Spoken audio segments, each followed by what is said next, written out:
अब हमारे पास यहाँ पे कहते हैं चैप्टर नंबर 11 से एरिया रिलेटेड टू सर्कल, उसके सारे फॉर्मूले यहाँ पे हम पढ़ेंगे। सबसे पहले आपको दिख रहा है ये पूरा क्या है, एक सर्कल है। यहाँ पे पूरा हमारे पास क्या है, एक सर्कल है। इस सर्कल में हमारे पास बहुत सारी अलग अलग चीज़ें हैं, कैसे कैसे यहाँ पे देखते हैं। सबसे पहले area of sector of a circle, पहले हम किसी बात करें area of A sector of a circle. अब यहाँ पे सेक्टर क्या है, सेक्टर है हमारे पास ओ ए पी बी। ये जो इतना एरिया आपको दिख रहा है ये क्या हमारा सेक्टर है, कौन सा, माइनर सेक्टर। तो इसका मतलब ओ ए पी बी, इसका हम एरिया निकालेंगे। किस तरह से निकलता है, इसका फॉर्मूला होता है थीटा अपॉन में 360 multiply by pi R square, जहाँ पे थीटा हमारे पास ये वाला एंगल होता है जो कहते हैं यहाँ पे दो रेडियस से बन रहा है। 360 आपको पता ही है, पाई की वैल्यू 22/7 या फिर कहते हैं 3.14 होती है। आर की वैल्यू हमारे पास क्या होती है, रेडियस, जो हमारे पास यहाँ पे ओ ए और ओ बी में यहाँ पे गिवन है। ये हमारे पास क्या हो गया, area of sector of a circle. वहीं पे हम बात करते हैं area of a major sector of a circle. अभी मेजर सेक्टर क्या है, देखिए जब ये वाला हमारे पास माइनर था तो इसमें ये वाला पूरा जो यहाँ से ऐसे करके आ रहा है ये हमारा क्या हो जाएगा, यहाँ पे मेजर सेक्टर। क्या हो जाएगा हमारे पास, मेजर सेक्टर। और ये हमारे पास क्या था, माइनर सेक्टर। ये पूरा हमारे पास क्या था, माइनर सेक्टर था। तो हमारे पास मेजर सेक्टर की वैल्यू कितनी है, ओ ए क्यू बी। क्या है, ओ ए क्यू बी। अगर मुझे इसका यहाँ पे एरिया निकालना है तो हमारे पास क्या हो जाएगा, पाई आर स्क्वायर। हमने पूरे सर्कल का एरिया निकाला और उसमें से हमें क्या करना है, ये जो माइनर सेक्टर है उसका माइनस कर देना है। किस तरह से, थीटा अपॉन में 360 पाई आर स्क्वायर। ये हमारे पास किसका फॉर्मूला हो जाएगा, क्या, मेजर सेक्टर का हो जाएगा। इसके बाद हमें क्या करना है, area of segment of a circle. हमें क्या निकालना है, सेगमेंट का एरिया निकालना है यहाँ पे। अब ये सेगमेंट क्या होता है, आप यहाँ पे देख रहे हैं ए पी बी, हमारे पास क्या दिख रहा है, ए पी बी। हमें इसका एरिया निकालना है। यहाँ पे आप देख रहे हैं यहाँ से लेकर पूरा एरिया इतना, ये हमारा सेगमेंट है। क्या है हमारे पास, सेगमेंट। लेकिन ये सेगमेंट कब, जब कहते हैं नॉर्मल ट्रायंगल, ट्रायंगल हमारा क्या हो, यहाँ पे नॉर्मल हो। ठीक है, तो हमारे पास अगर ये नॉर्मल ट्रायंगल है तो हमारे पास फॉर्मूला क्या बनेगा, यहाँ पे थीटा अपॉन में 360 पाई आर स्क्वायर। ये हमारे पास किसका एरिया हो गया, माइनर सेक्टर का। पूरा क्या हो गया हमारे पास, माइनर सेक्टर का। इसमें से इस ट्रायंगल को हम क्या कर देंगे, माइनस कर देंगे। माइनस में 1/2 बी इंटू एच। तो हमने जैसे ही पूरे माइनर सेक्टर में से ट्रायंगल का एरिया माइनस करा तो हमारे पास ये वाला एरिया आ जाएगा जिसे हम क्या बोलेंगे, यहाँ पे सेगमेंट बोलेंगे। वहीं पे हमारे पास area of segment of a circle. अगर मुझे सेगमेंट का एरिया निकालना है, वो भी कौन सा, ये हमारा ट्रायंगल कौन सा, इक्विलेटरल ट्रायंगल। इक्विलेटरल ट्रायंगल मतलब जो हमारा थीटा है वो कितना हो, यहाँ पे 60 डिग्री होगा। तो हमारे पास यहाँ पे फॉर्मूला क्या बनने वाला है, थीटा अपॉन में 360 पाई आर स्क्वायर माइनस में √3/4 ए का स्क्वायर। यहाँ पे हमारे पास जब इक्विलेटरल ट्रायंगल है तो इक्विलेटरल ट्रायंगल का जो हम कहते हैं एरिया निकालते हैं वो किस तरह से निकालते हैं, √3/4 ए स्क्वायर। इसके बाद हम बात करते हैं एरिया ऑफ मेजर सेगमेंट। अब किसका हमें निकालना है, मेजर सेगमेंट निकालना है यहाँ पे। तो यहाँ पे देखिए ये तो ए पी बी था हमारे पास। मेजर सेगमेंट कौन सा हो जाएगा हमारे पास स्टूडेंट, यहाँ पे ए क्यू बी, पूरा ये वाला एरिया।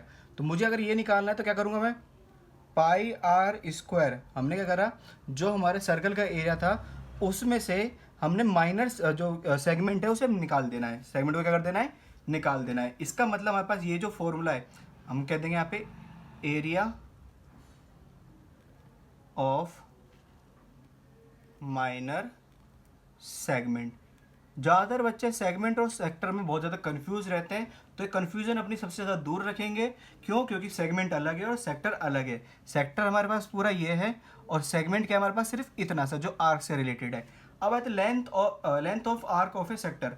हमें लेंथ निकालनी है, मतलब यहाँ से ए से लेकर यहाँ से चलेंगे और बी तक आएंगे, ये हमारे पास क्या हो जाएगी, लेंथ हो जाएगी आर्क की। तो इसका फॉर्मूला क्या रहता है, थीटा अपॉन में 360 मल्टीप्लाई बाय 2 पाई आर। और थीटा बार बार आपको पता लग रहा है, थीटा हमारे पास क्या है, यहाँ पे एंगल है। इस तरह से चैप्टर नंबर 11 के जितने भी फॉर्मूले थे मैं यहाँ पे लिख चुका हूँ और यही फॉर्मूले आपको याद रखने हैं किसी भी कहते हैं क्वेश्चन को पूरा करने के लिए। तो यहाँ पे अब करते हैं हमारा चैप्टर नंबर 13 करते हैं। देखिए स्टूडेंट, यहाँ पे हम बात करते हैं कौन से अपने चैप्टर नंबर 13 स्टैटिक्स के बारे में। स्टैटिक्स में हमें 3 चीज़ें निकालनी होती है, मीन, मीडियन और मोड। क्या निकालना है, मीन, मीडियन और मोड। सबसे पहले हम देखते हैं मीन के बारे में। तो हमारे पास जो मीन है वो 3 तरीके से निकाला जाता है। मीन कितने तरीके से? 3 तरीके से। पहला हमारे पास क्या होता है? Direct method. कौन सा होगा? डायरेक्ट मेथड होगा। दूसरा हमारे पास क्या होता है? Assumed mean method. और तीसरा हमारे पास कौन सा होता है student? Step deviation method.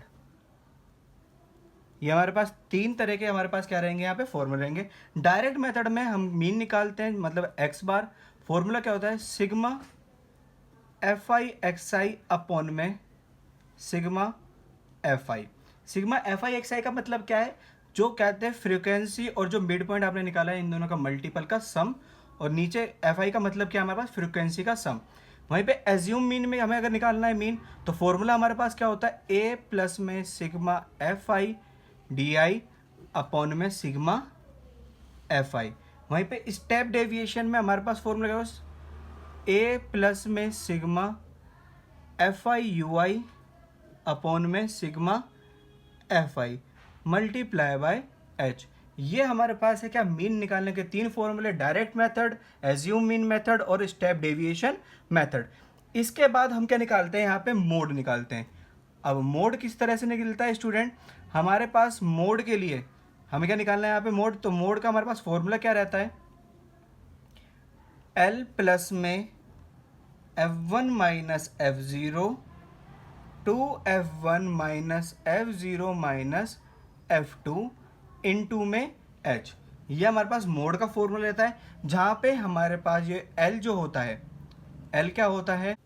Lower limit of model class. वहीं पे हमारे पास जो ये एच है, एच हमारे पास क्या है? Size of the C I, class interval का साइज। वहीं पे हमारे पास जो F1 है, ये हमारे पास क्या है? Frequency of model class. F0 हमारे पास क्या है? Frequency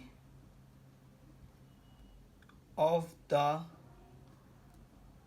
class preceding the model class, मतलब मॉडल क्लास से पहले की फ्रीक्वेंसी। वहीं पे F2 क्या होगा? Frequency of the class succeeding the model class. ये चीज़ आपको ध्यान रखनी होती है, क्योंकि इसका हमारा क्या बन जाता है? MCQ बन जाता है। ये हमारे पास किसका? मोड निकालने का फॉर्मूला। किसका स्टूडेंट? मोड निकालने का फॉर्मूला। इसके बाद हमारे पास क्या आता है? मीडियन। अब हम मीडियन कैसे निकालेंगे यहाँ पे देखते हैं आगे चल के। सो स्टूडेंट, मीडियन निकालने का हमारे पास जो फॉर्मूला होने वाला है वो हमारे पास क्या है? यहाँ पे सबसे पहले L प्लस में n/2 minus C F upon में एफ इंटू में एच, जिसमें हमारे पास जो L है वो क्या होगा हमारे पास? Same lower limit of median class. Median class की क्या? लोअर लिमिट होगी। वहीं पे हमारे पास जो नेक्स्ट है n, n हमारे पास क्या होता है? Number of observation. n का मतलब क्या होता है? Number of observation. नेक्स्ट है इसके बाद सी एफ। सी एफ हमारे पास क्या होता है? Cumulative frequency. क्या होगा? Cumulative frequency. नेक्स्ट है इसके बाद एफ। एफ का मतलब क्या होता है हमारे पास? फ्रीक्वेंसी किसकी? मीडियन क्लास की। और नेक्स्ट है हमारे पास यहाँ पे एच, जो कि आपको पता है क्या होता है? ये क्लास साइज होता है हमारी मीडियन क्लास का। इसके बाद हमारे पास देखिए हमारा मीन मीडियन मोड हो गया। हमारे पास यहाँ पे एक फॉर्मूला और बनता है जो हमारा MCQ में आ सकता है। 3 median equals to mode plus में 2 मीन। ये हमारे पास फॉर्मूला है। इसका यूज़ क्या होता है, अगर हमें मान लो मोड और मीन दे रखा है तो हम मीडियन निकाल सकते हैं। इसी से अगर हमें मीडियन और मीन दे रखा है तो हम मोड निकाल सकते हैं। इवन हमें अगर मीडियन और मोड दे रखा है तो हम मीन भी यहाँ पे कंप्यूट कर सकते हैं। इस तरह से हमारे स्टैटिस्टिक्स चैप्टर के सारे फॉर्मूले भी क्या होते हैं स्टूडेंट यहाँ पे कंप्लीट होते हैं।